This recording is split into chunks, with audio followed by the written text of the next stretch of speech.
না। এজন্য রাগকে নিয়ন্ত্রণ করতে রাজি আছেন তো? এক সাহাবী এসে বললেন, ইয়া রাসূলুল্লাহ, আউসিনি ইয়া রাসূলুল্লাহ, ও নবী আমারে নসিহত করেন, আমারে কিছু উপদেশ দেন। বিশ্বনবী বললেন, লা তাগদাব, তুমি রেগে যেও না।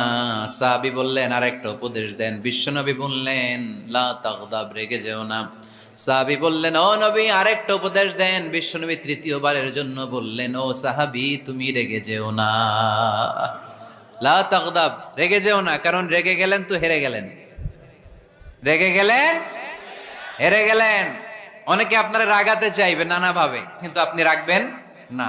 আপনার সাথে ঝগড়া করতে চাইবে, পায়ে পাড়া দিয়ে ঝগড়া করতে চায়, এরকম আছে না নাই? আপনারা রাগাতে চায়, ফুসলাতে চায়, কিন্তু মুমিনরা, মুত্তাকিনরা, তারা যেন তেন কোনো কারণে রেগে যায় না। তারা তাদের রাগকে হজম করে। আলহামদুলিল্লাহ পড়েন। আল্লাহ রাসূল সাল্লাল্লাহু আলাইহি ওয়াসাল্লাম কখনো রাখতেন না।